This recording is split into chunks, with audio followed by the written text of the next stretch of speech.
Hello दोस्तों, स्वागत है आपका अपने परिवार करियर अपडेट बाय इंजीनियर में। मैं हूं रंजन राज। उम्मीद करता हूं आपसे बेहतर होंगे, स्वस्थ होंगे और बेहतरीन तरीके से आप लोग अपनी एलपी सीबीटी 2 की तैयारी में जुटे होंगे। जिन लोगों का सिलेक्शन हुआ था एलपी सीबीटी 2 में और जिन लोगों का सिलेक्शन नहीं हुआ है वो नाराज हो रहे होंगे भाई कि तैयारी कर रहा होगा एलपी सीबीटी 2 वाला। लेकिन जिन लोगों का एलपी सीबीटी 1 में ही नहीं हो पाया था उनके लिए बहुत बड़ी अपॉर्चुनिटी रेलवे की तरफ से आ गई है।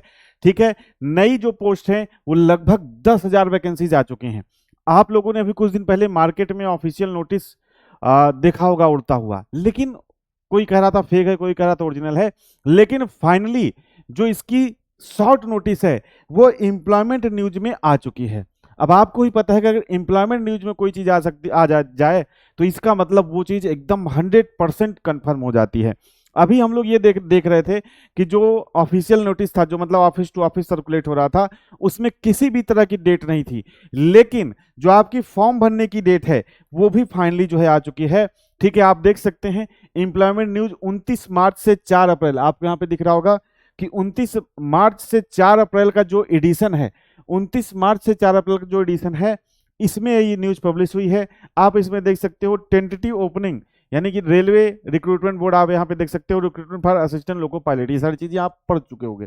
मेन जो बात है वो हम लोग करते हैं कि भाई टेंटेटिव ओपनिंग डेट जो है एप्लीकेशन की वो 10 अप्रैल, यानी कि 10 अप्रैल से आपके जो ऑनलाइन फॉर्म है वो अप्लाई होना शुरू हो जाएंगे और 9 मई तक, 9 मई 2025 तक आप इस फॉर्म को अप्लाई कर पाएंगे।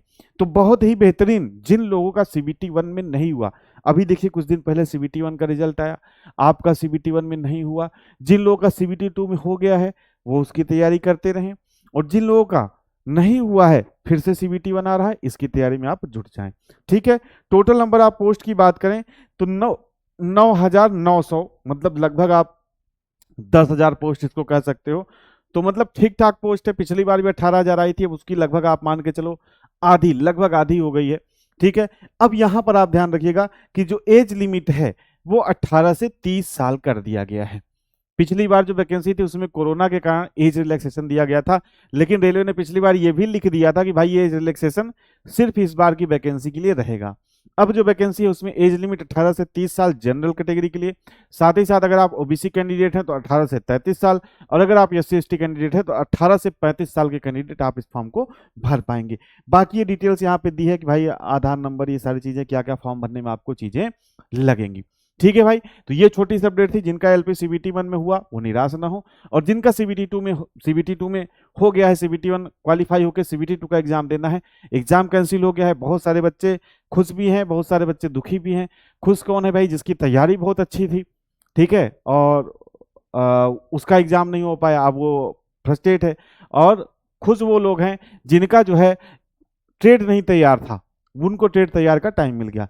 तो भाई अगर आप ट्रेड तैयार करना चाहते हैं, अगर आपका ट्रेड नहीं तैयार है, ट्रेड तैयार करना चाहते हैं तो आप हमारे साथ जुड़ सकते हैं। पायलट वालों के लिए हीट इंजन बैच है, संघर्ष बैच है आपका डीजल मैकेनिक वालों के लिए, कर्तव्य बैच है fitter machinist turner, Kesari batch MME, और अर्जुन बैच आपका ट्रैक्टर मैकेनिक के लिए। क्लास के साथ क्लास नोट्स, मॉक टेस्ट, सारी चीजें आपको मिल जाती हैं। क्रैश कोर्स टाइप का है, बहुत लेंदी सिलेबस नहीं है, तो आप इसको आप अपने हिसाब से, अगर आपकी ट्रेड में समस्या है तो आप हमारे साथ जुड़ सकते हैं। तो आज की अपडेट में इतना ही। रेलवे से जुड़ी हर अपडेट मैं आपको देता रहता हूं, तो चैनल को सब्सक्राइब नहीं किया तो चैनल सब्सक्राइब जरूर कर लीजिएगा। मिलते हैं नेक्स्ट वीडियो में नई जानकारी के साथ। चैनल से जुड़ने के लिए आप सभी का बहुत बहुत धन्यवाद।